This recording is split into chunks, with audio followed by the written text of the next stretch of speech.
Selamat pagi, Bapak, Ibu, dan Saudara yang dikasihi Tuhan. Salam sejahtera dan merdeka. Ibadah kita pada hari Senin 17 Agustus 2020 di GKI Bogor Baru dan Pos Jemaat Sentul masih dilaksanakan secara online. Karena kita masih dalam masa PSBB di Kota Bogor. Tema ibadah kita pada hari ini adalah menembus batas, kehadiran yang bermakna dan membangun jembatan kehidupan bersama di Indonesia. Dengan firman yang diambil dari Kisah Para Rasul 5 ayat 1 sampai dengan 25 dan dilayani oleh Saudara Joshua Fernando. Pengisi pujian pada ibadah hari ini adalah Majelis Jemaat GKI Bogor Baru. Majelis Jemaat dan Jemaat GKI Bogor Baru mengucapkan terima kasih atas pelayanannya. Sebelum ibadah dimulai, ada satu penekanan warta yang perlu disampaikan. Ibadah hari ulang tahun ke-32 Sinode GKI. Dalam rangka hari ulang tahun ke-32 Sinode Gereja Kristen Indonesia, maka pada hari Minggu 23 Agustus 2020, GKI Bogor Baru tidak melaksanakan ibadah online sendiri, ya, tetapi mengikuti ibadah online dari YKB GKI TV melalui kanal YouTube. Link ibadah akan diinformasikan kemudian dan mohon jemaat dapat mengikutinya. Terima kasih atas perhatian dan kerjasamanya. Sebelum ibadah dimulai, dipersilahkan untuk mempersiapkan diri dalam saat teduh sejenak.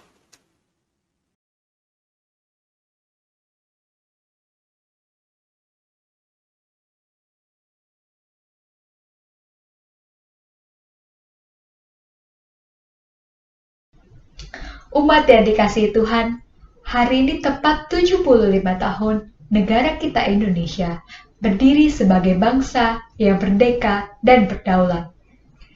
Itu semua diperkenankan Tuhan terjadi atas bangsa dan negara ini.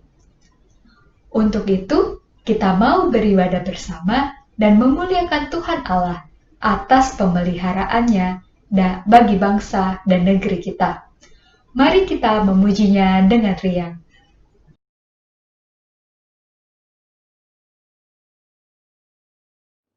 Puji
Dengan semangat kemerdekaan, mari kita merayakan hari ini dengan beribadah, dengan kesadaran bahwa pertolongan kita adalah di dalam nama Tuhan yang menjadikan langit dan bumi, yang kasih setianya tetap sampai selama-lamanya. Amin, amin, amin.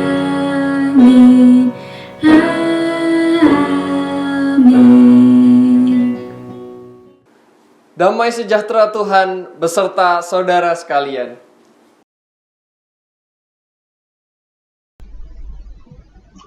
Bapak Ibu Saudara sekalian, hari ini adalah hari khusus bagi kita sebagai bagian dari bangsa Indonesia.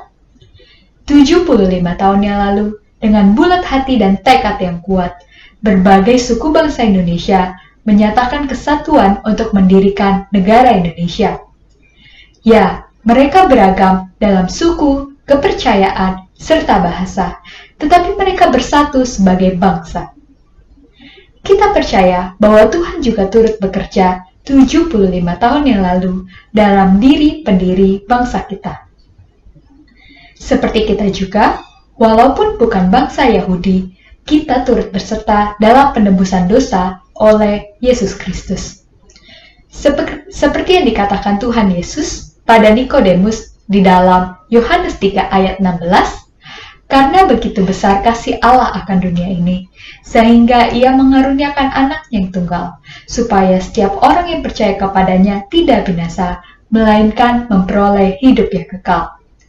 Dia memerdekakan semua orang yang percaya kepada Kristus dari hukum dosa, tanpa pandang suku, bahasa, serta status sosial.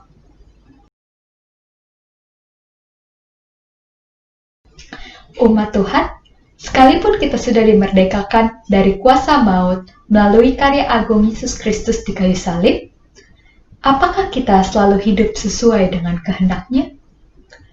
Firman-Nya melalui Nabi Yeremia menghendaki umat Tuhan untuk mensejahterakan kota di mana Tuhan menempatkan kita dan berdoa untuk tempat itu. Marilah kita menilik hati kita. Apakah kita sudah memberikan hal yang berguna bagi bangsa kita? Marilah kita berdoa. Bapa Surgawi yang begitu mengasihi kami, sebagai bagian dari bangsa ini, kami mengakui bahwa kami belum optimal mengupayakan kesejahteraan bangsa Indonesia. Bahkan mungkin kami jarang sekali berdoa untuk bangsa dan pemimpin negara kami. Apalagi di tengah kondisi pandemi saat ini, kami belum berkontribusi dengan baik untuk memberikan solusi. Bahkan mungkin kami malah membuat kondisi semakin memburuk. Ampunilah kami ya Bapa, ajarlah kami dengan hikmat-Mu, agar kami menjadi perpanjangan Tuhan, memperbaiki bangsa kami. Amin. Saudara, bagi kita yang telah mengaku dosa dan kesalahan kita diberikan berita anugerah yang diambil dari Matius pasal 5 ayatnya yang ketiga, yang berbunyi demikian. Berbahagialah orang yang miskin di hadapan Allah, karena merekalah yang empunya kerajaan sorga. Di dalam Kristus kita telah diampuni.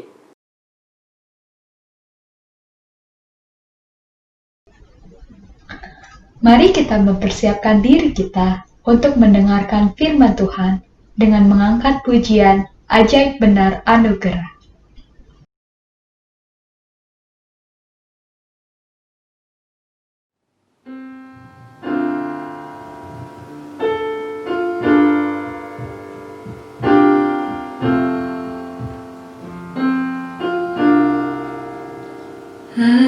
Ajaib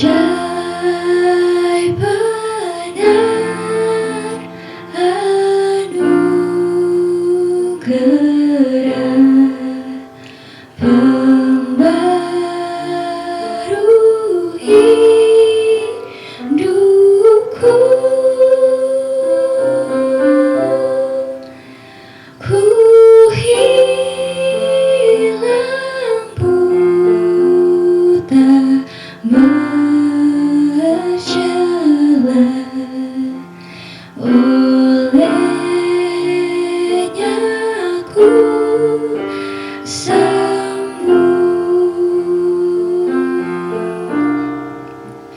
Ketika insafku cemas, sekarang ku lega.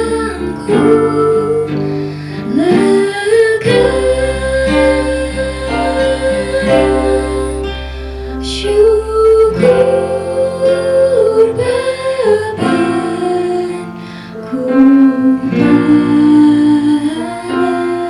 lepas, berkata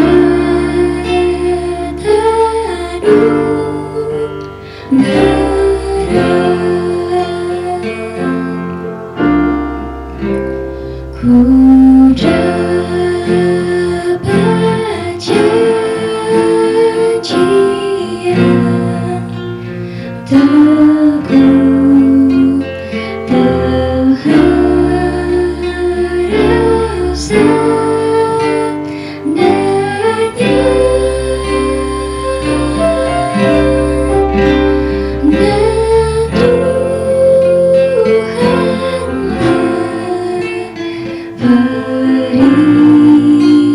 perisaiku tetap selamanya.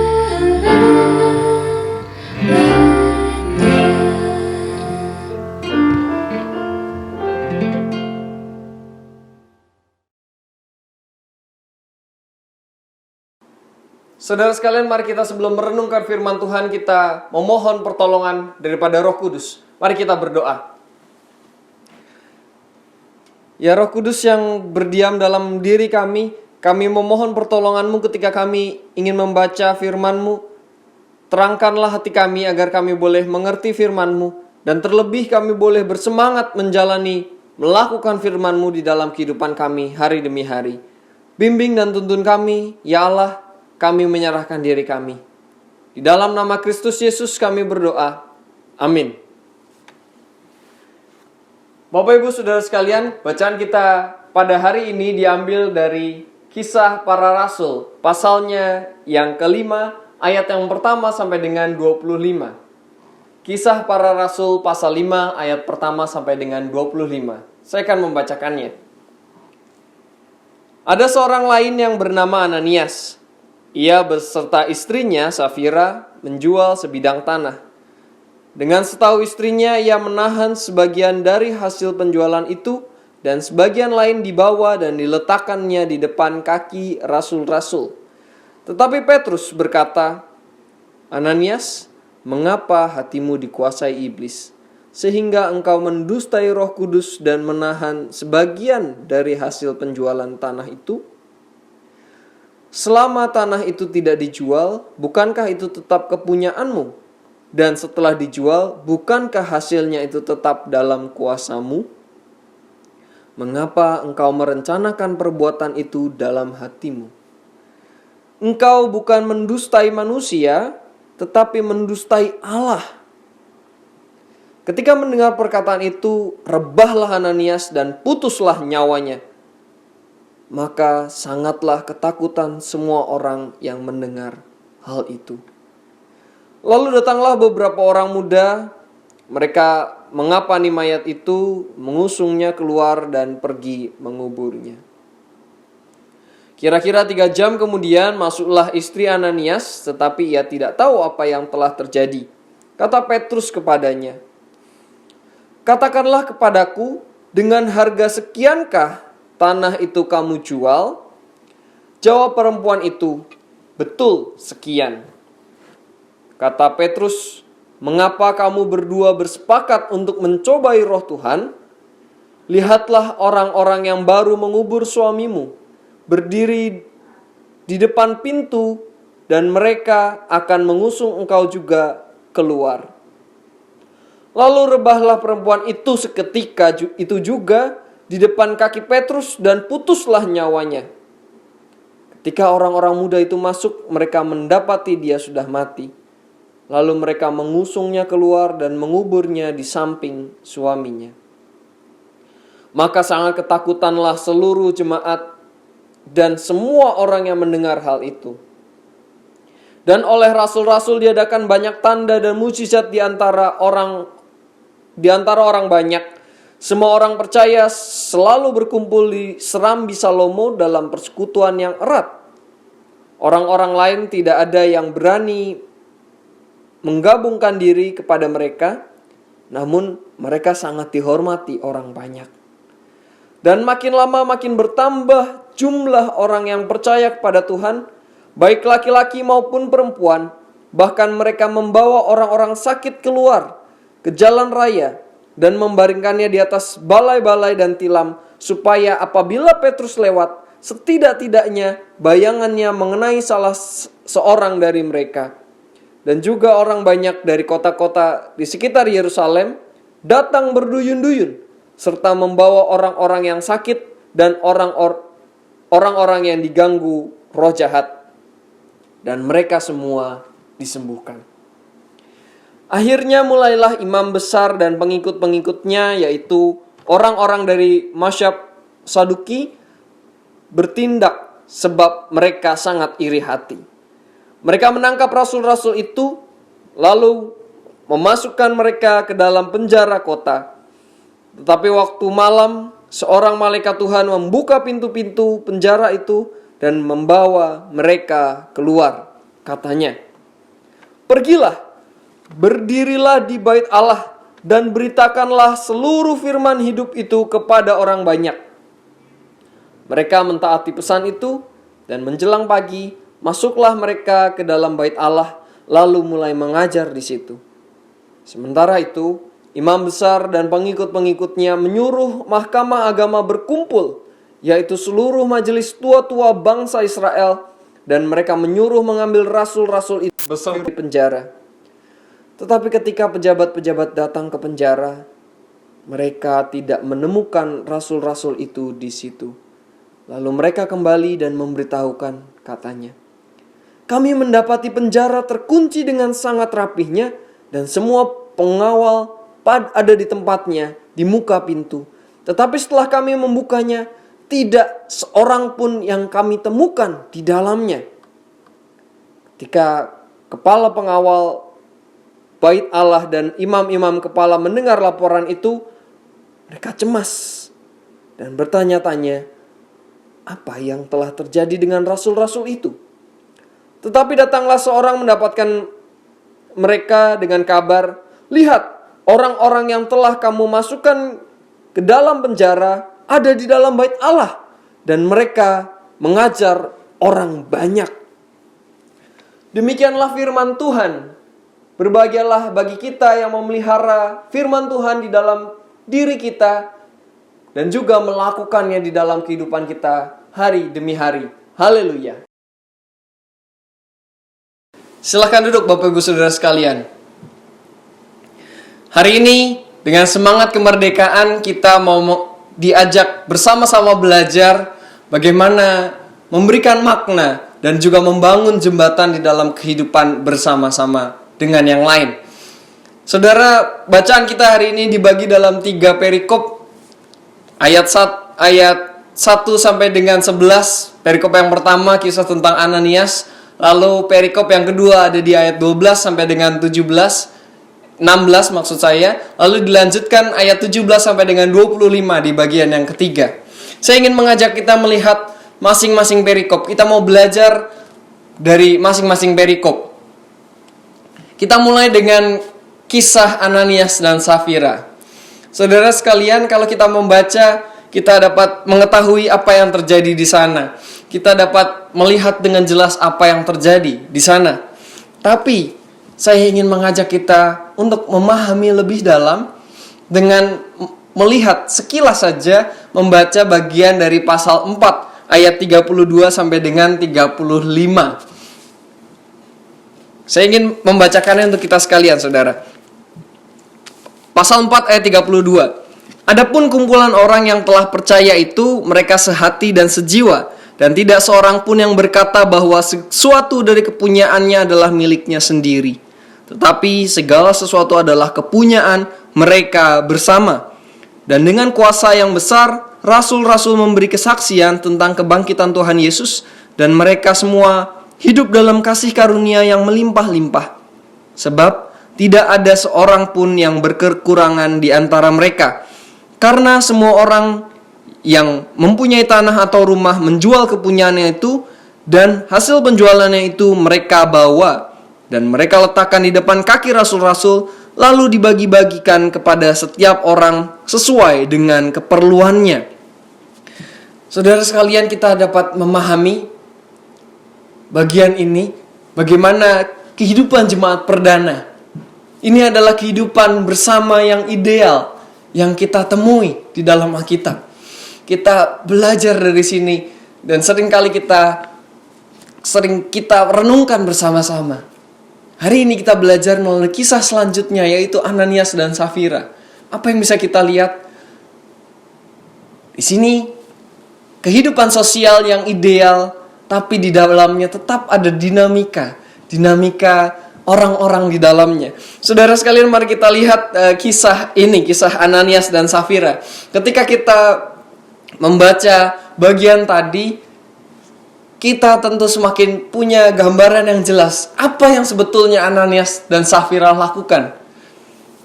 Ketika kita membaca ayat 2, di situ dikatakan sepasang suami istri berusaha berbuat curang, berbuat culas.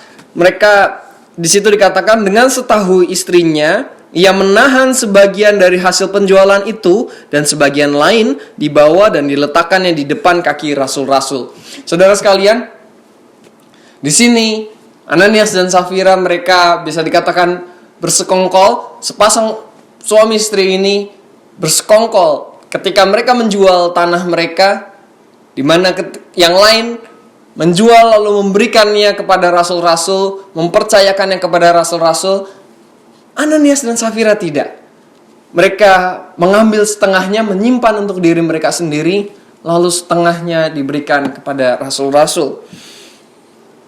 Dan selanjutnya kita bisa tahu di ayat 4 dan juga di ayat 3, ayat 3 dan juga ayat 9. Di situ kita bisa menemukan bagaimana Petrus mengetahui kecurangan yang mereka lakukan. Di kisah ini terbagi 2, Ananias ketahuan duluan, lalu baru Safira. Maka di ayat 3 di situ Petrus mengetahui kecurangan yang Ananias dan Safira lakukan. Ia menegur Ananias. Lalu di ayat 9 Petrus juga menegur Safira. Ia mengetahui apa yang mereka lakukan. Ini luar biasa, saudara sekalian. Petrus sebagai salah satu rasul, ia menegur Ananias dan Safira. Lalu apa yang terjadi? Di ayat 5 dan 10 kita bisa menemukan apa konsekuensi dari perbuatan mereka berdua. Apa hasil dari perbuatan curang mereka. Mereka tewas di tempat. Mereka meninggal saat itu juga. Setelah ditegur Petrus, mereka berdua meninggal. Saudara, apa yang mau kita pelajari di sini? Ketika kita berbicara tentang membangun makna, membangun jembatan di tengah kehidupan bersama, apa yang mau kita pelajari? Saya ingin mengajak kita mencermati ayat yang keempat. Apa yang dikatakan di situ? Petrus mengatakan kepada Ananias, selama tanah itu tidak dijual, bukankah itu tetap kepunyaanmu? Dan setelah dijual, bukankah hasilnya itu tetap dalam kuasamu? Mengapa engkau merencanakan perbuatan itu di dalam hatimu? Engkau bukan mendustai manusia, tetapi mendustai Allah. Saudara sekalian, ini menarik sekali ketika Petrus mengetahui dan menegur bahwa mereka tidak hanya curang terhadap jemaat, mereka tidak hanya curang terhadap atau berdusta di hadapan para rasul, tapi mereka terutama mendustai Allah. Kemudian juga Safira juga diperlakukan demikian di ayat yang 9. Sama saja. Pasangan ini berbohong. Pasangan ini bersekongkol satu dengan yang lain. Saudara sekalian, kenapa ini jadi sesuatu yang sangat penting? Kenapa ini jadi sesuatu yang ditekankan oleh Petrus? Kita tahu saudara, di dalam kehidupan bersama, ketika kita hidup bersama-sama dengan orang lain, tentu ada sebuah kepercayaan. Ada trust satu dengan yang lainnya. Kita membangun itu di dalam relasi kita. Hal yang lainnya adalah ketika kita hidup bersama-sama perlu komitmen. Kita membangun komitmen bersama. Tadi ketika kita membaca pasal 4, tadi kita mengetahui apa trust yang jemaat berikan. Bagaimana komitmen jemaat perdana saat itu. Mereka menjual segala miliknya yang berlebih. Jadi bukan segala sesuatunya terus mereka tidak punya apa-apa, tidak. Mereka menjual yang berlebih, lalu mereka mempercayakannya kepada para rasul. Lalu para rasul dengan kebijaksanaan mereka membagikan untuk semua yang membutuhkan. Saudara sekalian, apa yang terjadi ketika kita hidup bersama lalu kepercayaan itu dirusak? Ya, rusak pula komunitas itu. Apa yang terjadi ketika komitmen tidak dipegang teguh? Ya, yang terjadi adalah orang lain dirugikan. Orang lain merasa tidak adil. Saudara sekalian, ini yang ditekankan oleh Petrus saat itu. Petrus menekankan bahwa tanggung jawab jemaat, tanggung jawab kita sebagai orang percaya tidak hanya kepada manusia, tapi terutama kepada Allah. Saudara, ketika kita hidup sebagai gereja, kita membangun percaya, membangun komitmen bersama. Dasarnya apa? Dasarnya adalah iman kepada Allah. Oleh sebab itu kita bertanggung jawab penuh kepada Allah. Di dalam kehidupan kita bersama, kita bertanggung jawab kepada Allah. Mari kita ingat saudara sekalian perkataan Tuhan Yesus di Matius pasal 25 ayat 40. Di situ Tuhan mengatakan, segala sesuatu yang kamu lakukan untuk saudaramu yang paling hina, saudaraku yang paling hina, kamu melakukannya untuk aku. Saudara sekalian, apa maksudnya? Segala sesuatu yang kita lakukan di tengah kehidupan kita, itu adalah untuk Tuhan. Ketika kita berbuat baik, itu juga untuk Tuhan, bukan untuk sekedar untuk kebaikan. Tapi ketika kita melakukan kecurangan, kejahatan, kita juga melakukannya terhadap Tuhan. Saudara, kita sebagai umat percaya, sebagai orang-orang Kristen, kita dipanggil, kita disadarkan. Melalui kisah Ananias dan Safira ini, kita disadarkan bahwa tanggung jawab kita tidak hanya kepada norma sosial, hukum yang berlaku, atau ya peraturan-peraturan yang ada, atau kepada orang-orang di sekitar kita. Tidak. Terutama kita bertanggung jawab kepada Tuhan. Kepada Tuhan yang memberikan kita kehidupan. Tuhan yang menempatkan kita di dalam komunitas, di dalam hidup bersama ini. Oleh sebab itu saudara, melalui Ananias dan Safira kita belajar.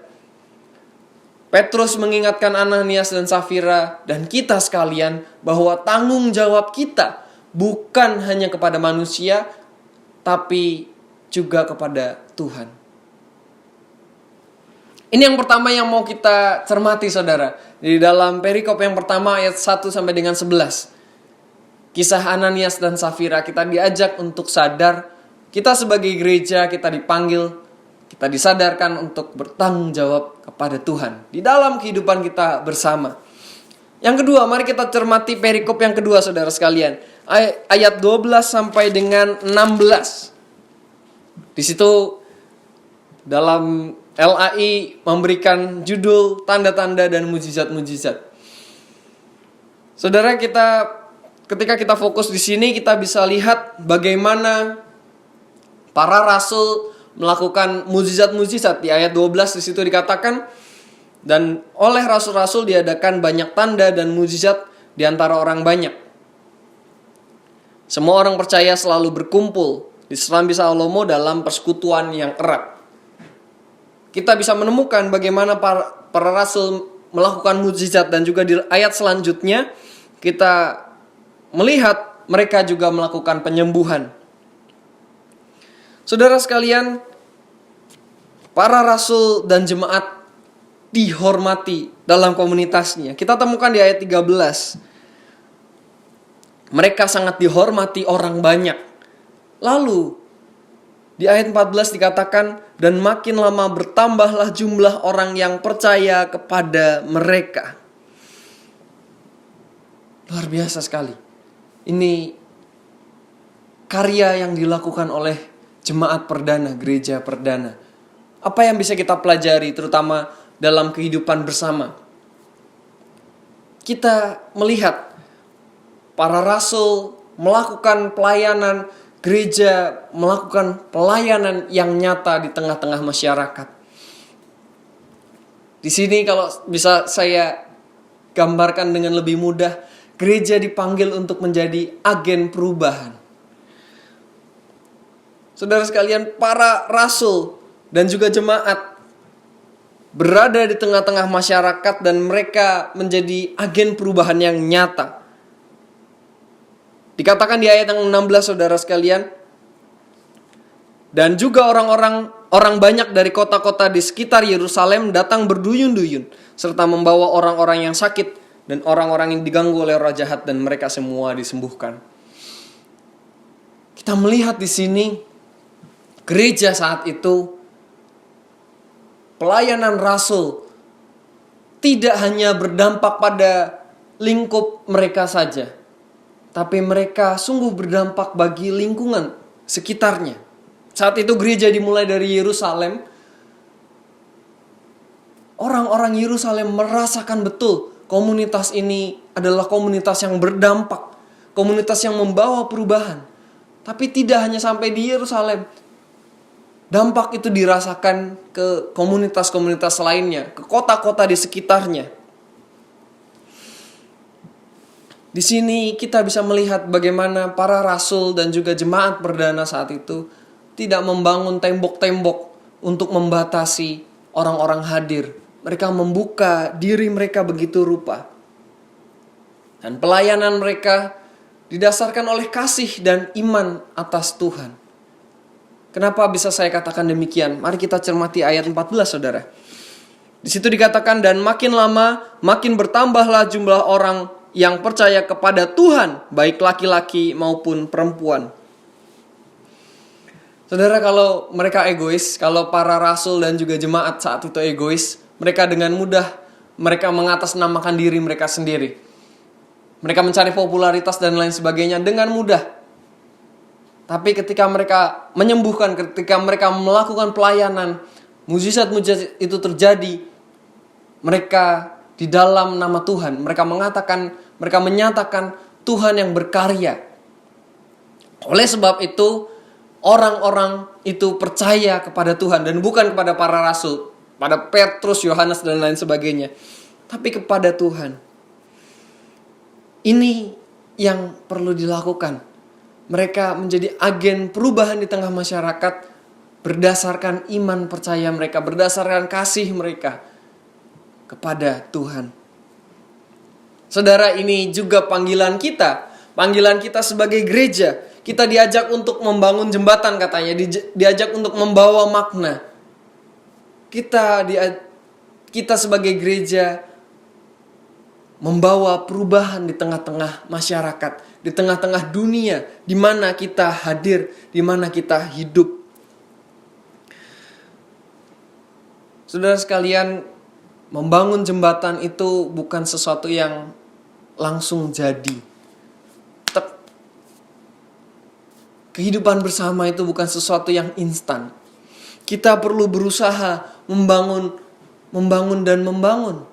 Gereja di dalamnya kita membawa perubahan-perubahan yang positif di tengah-tengah masyarakat, di mana kita hidup.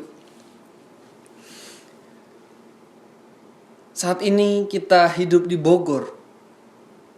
Kita hidup di lingkungan Bogor dan Sentul. Saudara sekalian, apa yang sudah kita lakukan bagaimana pelayanan kita sungguh-sungguh bermakna bagi masyarakat, bagi lingkungan sekitar kita. Kemarin kita pelajari Tuhan mengajarkan kita tentang prioritas akan kasih. Prioritas kita di sini, di Sentul, di Bogor. Apa yang sudah kita lakukan? Apa yang sudah kita berikan? Perubahan apa yang sudah kita bawa? Para rasul dan juga jemaat saat itu sungguh-sungguh membawa perubahan yang nyata. Karena mereka membuka hati mereka membuka diri mereka terhadap kepelbagaian yang ada. Sehingga mereka berdampak secara langsung. Saudara, ini juga panggilan kita sebagai gereja, kita sebagai agen perubahan, kita perlu membuka diri kita, membuka hati kita terhadap segala keperbagaian yang ada di dalam kehidupan kita bersama. Ini yang kedua, saudara sekalian. Gereja dipanggil sebagai agen perubahan dengan membuka hati, membuka dirinya. Kita belajar dari para rasul bagaimana mereka membawa perubahan, juga membawa kesembuhan bagi masyarakat saat itu. Tidak hanya di Yerusalem tapi juga di sekitarnya. Oke, ini yang kedua. Mari kita cermati bagian yang ketiga, saudara sekalian. Ayat 17 sampai dengan ayat 25. Kalau di sini diberikan judul rasul-rasul dilepaskan dari penjara. Ini saya melihat bagaimana para rasul ditangkap kembali. Kenapa bisa saya katakan ditangkap kembali? Coba kalau Bapak Ibu Saudara ingin baca di pasal 4, di situ dikatakan mereka ditangkap dan dibawa kepada mahkamah agama. Para rasul ditangkap. Yang ini berarti adalah yang kesekian kali, yang kedua kali. Mereka ditangkap kembali. Saudara, kita cermati di ayat ke-18, di situ dikatakan mereka menangkap rasul-rasul itu lalu memasukkan mereka ke dalam penjara kota. Para rasul ditangkap ke dalam penjara, mereka dimasukkan ke dalam penjara. Saudara sekalian, apa alasannya? Di ayat 17 kita menemukan yang menangkap adalah para imam dan juga orang Saduki. Alasannya adalah karena di situ dikatakan sebab mereka sangat iri hati. Jadi ada iri hati dari para imam dan juga orang-orang Saduki. Oleh sebab itu mereka ingin menghentikan kegiatan para rasul, menghentikan pertumbuhan gereja. Kita tadi bisa lihat juga di ayat 14 bagaimana gereja bertumbuh dan bertumbuh. Mereka iri hati karena mereka kehilangan pamor, mereka kehilangan umat mereka, dan mereka ketakutan karena Tuhan Yesus yang bangkit, yang para rasul sampaikan dianggap sebagai ajaran yang bertentangan, ajaran yang menyesatkan. Oleh sebab itu mereka menangkap untuk menghentikan pertumbuhan gereja. Lalu apa yang terjadi, saudara sekalian? Ketika para rasul ditangkap, di ayat 19 kita langsung menemukan para rasul kemudian bebas kembali.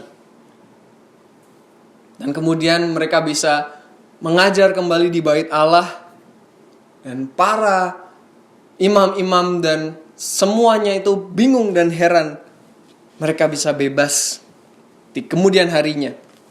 Kita bisa temukan itu di ayat 23. Bagaimana mereka mengatakan, kami mendapati penjara terkunci dengan sangat rapinya dan semua pengawal ada di tempatnya di muka pintu. Tetapi setelah kami membukanya, tidak seorang pun kami temukan di dalamnya.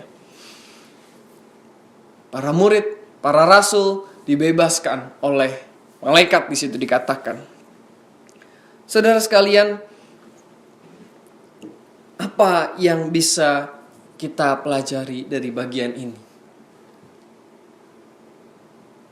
Kalau sebelumnya gereja dipanggil, kalau tadi kita belajar bagaimana gereja dipanggil untuk membawa perubahan, di sini kita diajak untuk menyadari bahwa gereja, kita sebagai orang yang hidup bersama-sama, kita sebagai komunitas, kita selalu menghadapi tantangan. Kita selalu menghadapi challenge dari sekitar kita. Ketika kita mau membawa perubahan yang nyata, kita perlu berjuang untuk mengadakan perubahan itu.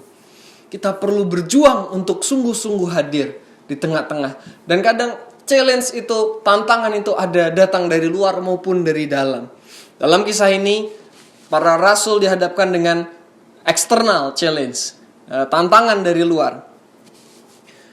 Kita lihat di perikop ini bagaimana para rasul dihadapkan dengan para imam, dengan orang-orang Saduki. Mereka memiliki otoritas dan kekuasaan. Mereka, para rasul, mempertahankan Injil dan kebenaran yang mereka percaya, yang mereka imani. Saudara sekalian, ini juga yang perlu kita lakukan. Kita sebagai gereja, kita diajak ketika kita ingin mengadakan perubahan, kita berjuang untuk mengadakan perubahan itu, kita juga perlu berjuang menghadapi tantangan tersebut. Dengan tetap memegang apa yang perlu kita sebarkan. Injil. Apa yang perlu kita wartakan? Kebenaran. Ini yang kita pegang. Ini yang para rasul pegang. Sehingga ketika mereka memegang itu, pertolongan itu datang. Seperti yang dikatakan di ayat 19. Tetapi waktu malam seorang malaikat Tuhan membuka pintu-pintu penjara itu dan membawa mereka keluar. Saudara sekalian, ketika para rasul sungguh-sungguh memegang teguh iman percaya mereka, kebenaran firman itu, maka mereka sungguh-sungguh ditolong oleh Allah. Ada pertolongan itu sungguh hadir. Oleh sebab itu saudara sekalian, hari ini kita diajak, kita yang sedang berjuang, kita yang berjuang mengadakan perubahan, kita yang menghadapi tantangan itu, tantangan dari luar maupun tantangan dari dalam, kita perlu berjuang dengan sungguh-sungguh, kita perlu terus mempertahankan yang kita perjuangkan, yaitu Injil, kebenaran firman, tapi dengan tetap percaya bahwa Tuhan akan menolong kita ketika kita terbatas, ketika kita tidak mampu. Jadi kita perlu berjuang terus-menerus dengan gigihnya. Itu yang pertama saudara sekalian, kita perlu berjuang dan kita perlu punya pengharapan. Kita perlu sadar Tuhan akan menolong kita. Yang kedua saudara sekalian, ketika kita membaca, coba silahkan nanti boleh dibaca di pasal 4. Bagaimana respon para murid. Di sini juga demikian menurut saya. Di ayat 17 sampai dengan 25, kita tidak menemukan reaksi para murid menggunakan kekerasan. Ketika para murid ditangkap, ketika mereka memperjuangkan untuk tetap mengabarkan berita baik, mengabarkan Injil, mereka ditangkap, mereka ditahan. Tidak ada satupun kita melihat mereka melawan, mereka menggunakan kekerasan. Mereka mempertahankan iman itu, mempertahankan bahwa mereka terus-menerus ingin berjuang untuk Yesus Kristus, untuk memberitahukan kebenaran itu, ya, tapi tidak dengan kekerasan. Di ayat kemudian juga kita bisa menemukan di ayat 26 sampai dengan 42. Para rasul ditangkap dan juga ditangkap kembali dan juga dibawa ke mahkamah agama.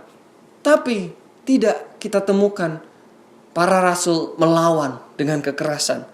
Kekerasan apapun, kekerasan verbal, kekerasan fisik, ancaman, tidak kita temukan.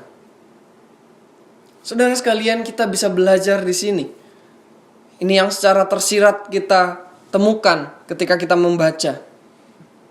Bagaimana ketika kita memperjuangkan kehidupan bersama, kita perlu memperjuangkannya tanpa kekerasan. Ketika kita memperjuangkan, mempertahankan Injil, kebenaran, kita tidak melakukan kekerasan. Ini adalah panggilan kita sebagai gereja.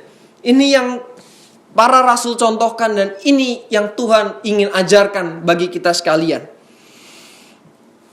Gereja perlu memperjuangkan Injil. Ya, itu perlu terus kita lakukan. Tapi dengan kasih dan bukan kekerasan. Kembali, apapun bentuknya itu. Kekerasan verbal, kekerasan fisik, atau ancaman, tekanan terhadap pihak yang lain. Tidak. Itu yang para rasul ajarkan dan yang Tuhan inginkan untuk kita. Bapak, Ibu, Saudara sekalian, kehidupan bersama tidak terjadi begitu saja. Indonesia merdeka 75 tahun. Atau kalau bisa dikatakan 3/4 abad. Apakah kita bisa hidup bersama dengan begitu saja? Tidak. Kita terus menerus hari demi hari kita membangun kehidupan bersama kita. Dengan dinamika yang ada. Dengan kurang di sana dan sini. Kita terus menemukannya. Tapi kita berjuang bersama-sama. Kita tidak hanya sekedar hidup bersama, hidup berdampingan dan tidak peduli satu dengan yang lain. Tapi kita hidup, sungguh hidup di tengah-tengah Bhinneka Tunggal Ika, perbedaan.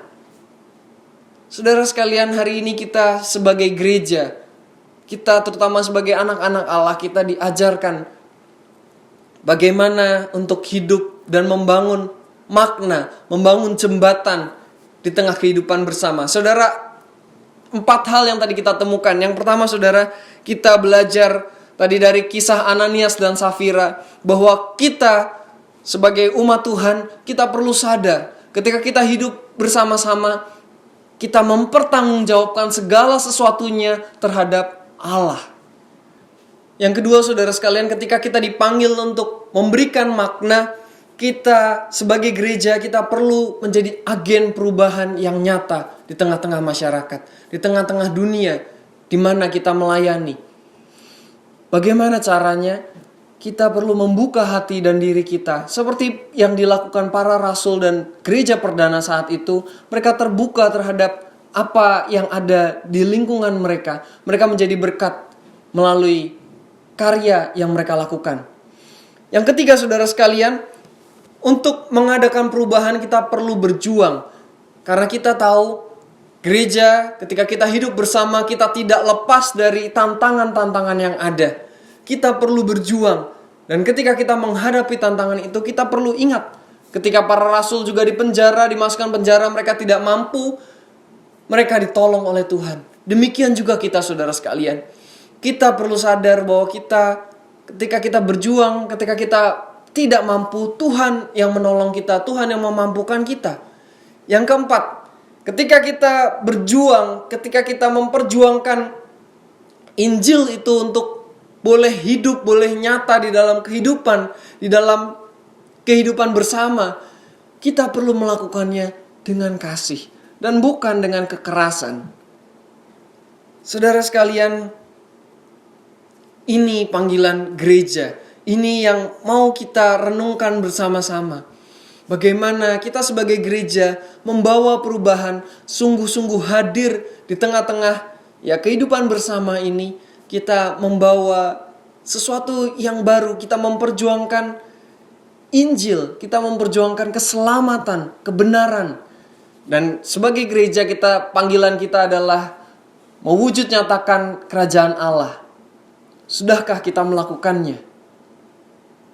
Saudara, mari kita pergi, mari kita melaksanakan, membawa makna, membangun jembatan bagi kehidupan bersama di tengah-tengah Indonesia.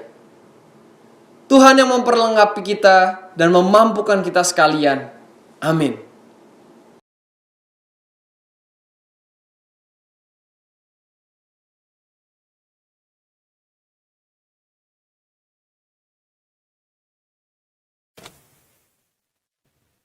Marilah kita bersama dengan umat Allah di masa lalu, masa kini, dan masa depan, mengingat pengakuan iman pada janji baptisan kita menurut pengakuan iman rasuli.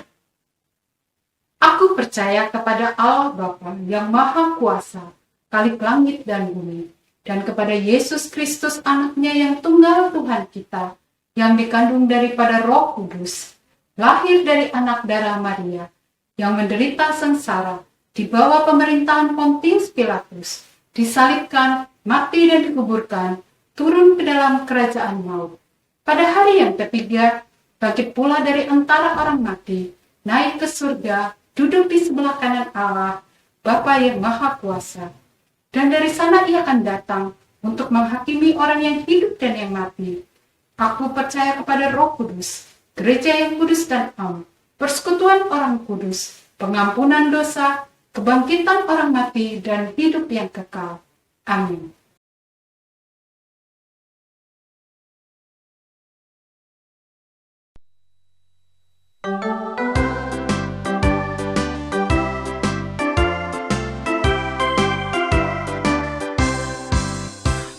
Belas Agustus tahun 45. Itulah hari kemerdekaan kita. Hari merdeka. Nusa dan bangsa. Hari lahirnya bangsa Indonesia. Merdeka. Sekali merdeka tetap merdeka. Selama hayat masih di kandung badan, kita tetap setia Tetap sedia. mempertahankan Indonesia.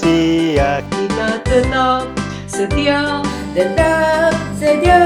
Membela negara kita.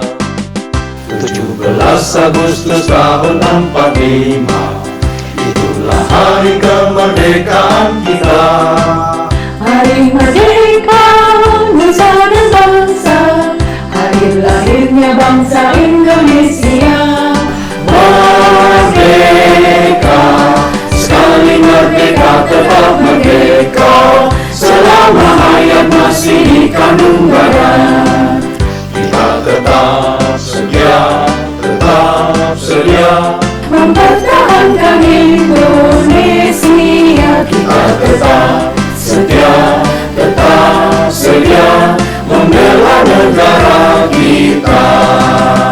Merdeka! Saudara sekalian, mari kita menyatukan hati kita untuk menaikkan syafaat kita. Mari kita berdoa. Ya Allah, kami bersyukur karena hari ini kami boleh diingatkan kembali untuk terus menjadi berkat dan bukan menjadi cacat bagi negara kami. Kami ingin menjadi berkat bagi bangsa Indonesia, Bapa. Kiranya Tuhan panggil kami seperti para murid, para rasul yang boleh menjadi berkat kemanapun mereka pergi. Ditunggu-tunggu oleh banyak orang. Kami juga ingin belajar dari Ananias dan Safira. Kami tidak ingin memberikan yang setengah-setengah bagi bangsa kami, terutama bagi Engkau ya Bapa. Kami ingin memberikan yang terbaik. Semua yang kami miliki untuk-Mu ya Tuhan. Dan kami juga boleh bagikan itu untuk jadi berkat bagi bangsa Indonesia. Tuhan, kami ingin berdoa terutama untuk bangsa kami saat ini. Kami ingin berdoa untuk bangsa Indonesia, Bapa. Di tengah segala ketidakadilan, di tengah segala kejahatan yang ada, kebencian yang timbul, Bapa, hadirkanlah kami sebagai rakyat Indonesia, sebagai bagian dari Indonesia. Panggil kami masing-masing untuk membawa keadilan, membawa kesejahteraan, membawa kedamaian di tengah negeri kami. Bapa di surga, kami anak-anak-Mu, dengan segenap hati kami ingin terus menaikkan doa-doa kami untuk pemimpin-pemimpin bangsa ini.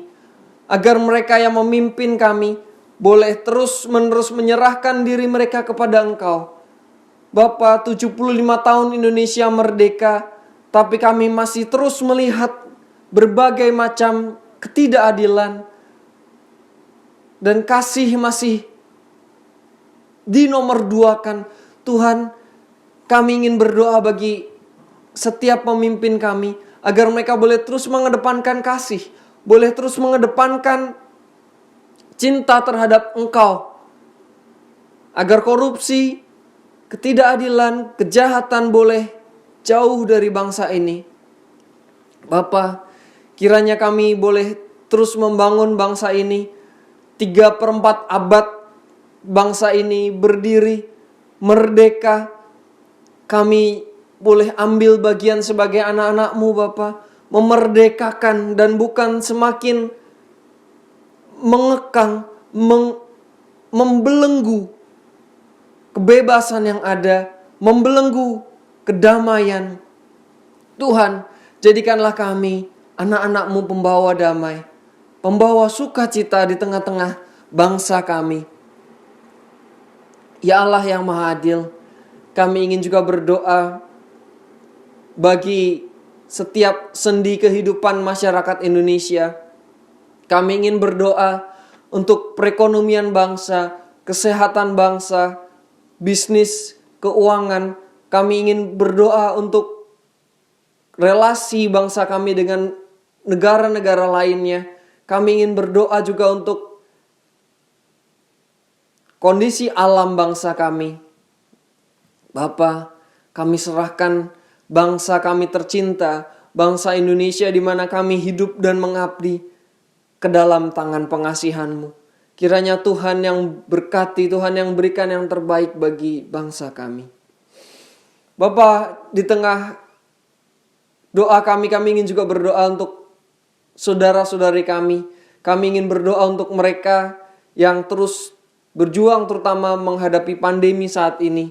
Tuhan, lindungi dan sertai mereka di dalam hari-hari mereka, di dalam setiap saat mereka boleh terus menggantungkan semangat mereka ke dalam tangan-Mu. Agar mereka tidak pernah putus-putusnya bersemangat melayani orang-orang yang sakit, terutama teman-teman kami, saudara-saudari kami yang terkena COVID-19. Bapa, pada saat ini pula kami ingin berdoa untuk rekan-rekan kami yang kami ingat di dalam hati kami. Mereka dalam susah, mereka dalam kesakitan, mereka dalam kondisi tubuh yang lemah. Kami ingin berdoa bagi mereka, Bapa.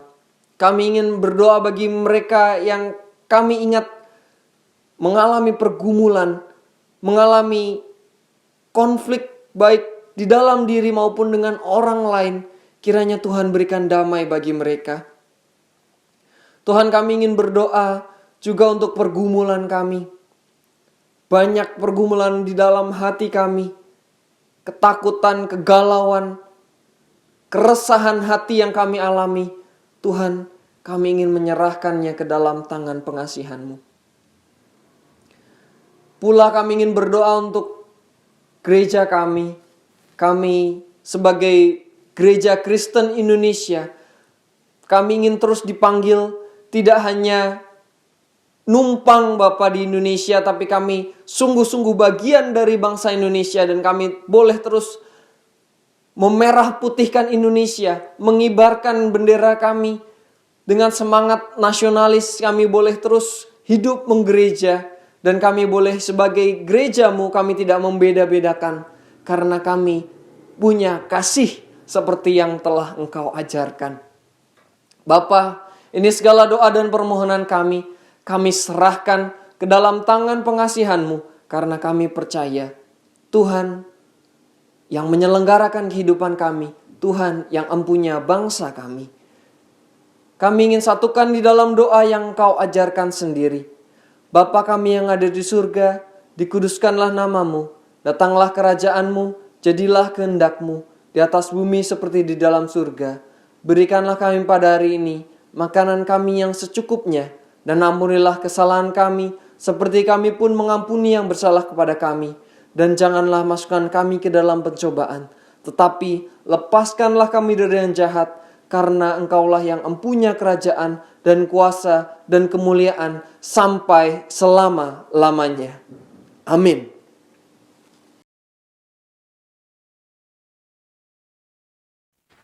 Umat Tuhan, kini tiba saatnya kita mensyukuri kasih Allah dalam bentuk persembahan.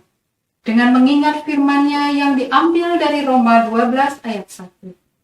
Karena itu saudara-saudara, demi kemurahan Allah, aku menasehatkan kamu supaya kamu mempersembahkan tubuhmu sebagai persembahan yang hidup, yang kudus, dan yang berkenan kepada Allah. Itu adalah ibadahmu yang sejati. Persembahan dapat dimasukkan dalam amplop dan dibawa ke gereja setelah kita dapat beribadah di gedung gereja. Atau bisa juga dengan mentransfernya ke rekening BCA dengan nomor 095 500 3999 atas nama GKI Bogor Baru. Betapa kita tidak bersyukur.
Mari kita berdoa. Allah Bapa di surga, kami bersyukur atas semua berkat yang tak habisnya Kau berikan pada kami.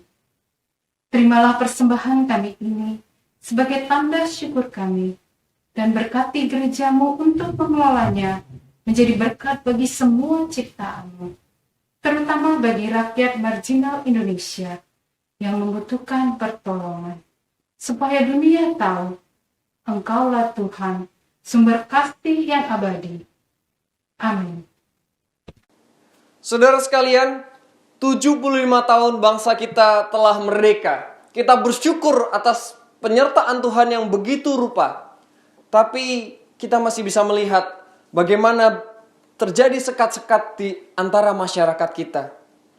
Saudara, saya dan Anda adalah bagian dari Indonesia. Saya dan Anda adalah anak-anak Allah. Kita dipanggil untuk menerobos sekat-sekat itu, dan kita dipanggil untuk membawa kemerdekaan. Karena kita adalah carang berkat Allah. Saudara, mari kita dengan semangat kemerdekaan, kita menyanyikan doa kami.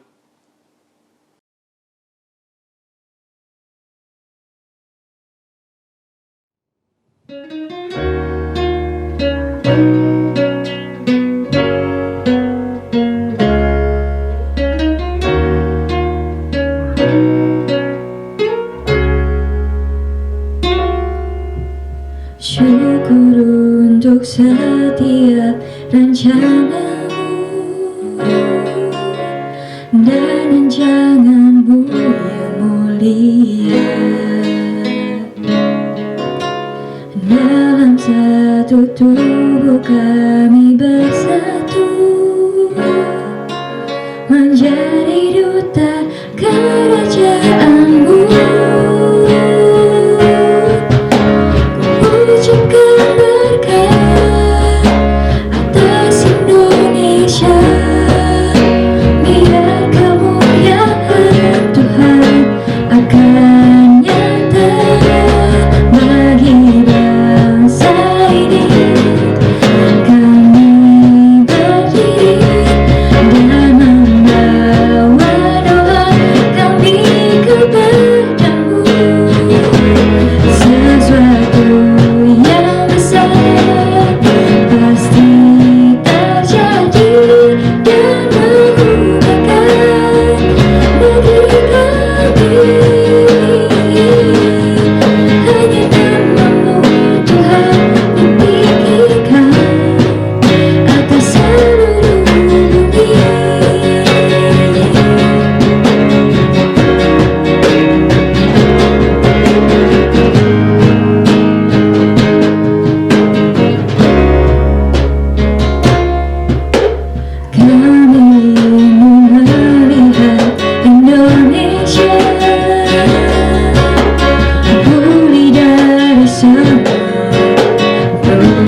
atas seluruh bumi.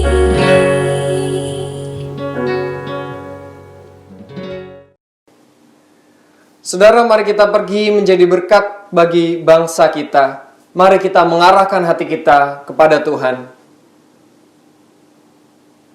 Jadilah saksi-saksi Kristus. Terpujilah Tuhan. Dan kini, terimalah berkat Tuhan. Tuhan memberkati kita dan melindungi kita. Tuhan menyinari kita dengan wajah-Nya dan memberi kita kasih karunia. Tuhan menghadapkan wajah-Nya kepada kita dan memberi kita damai sejahtera.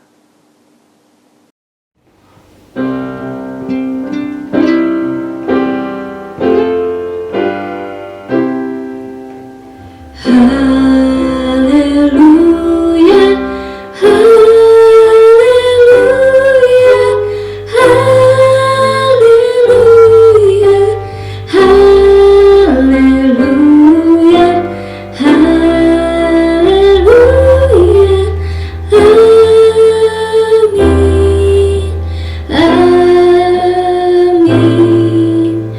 amin,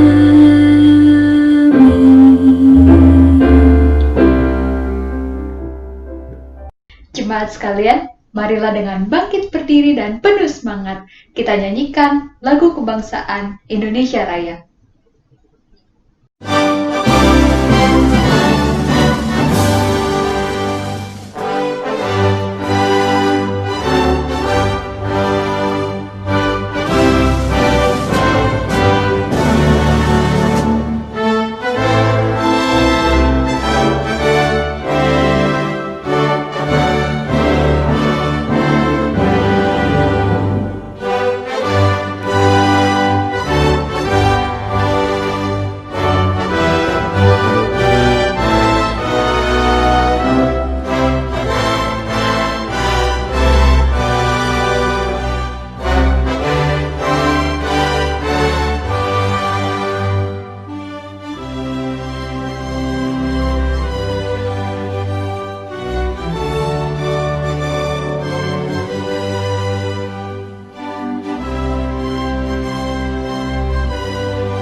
Biarpun saya pergi jauh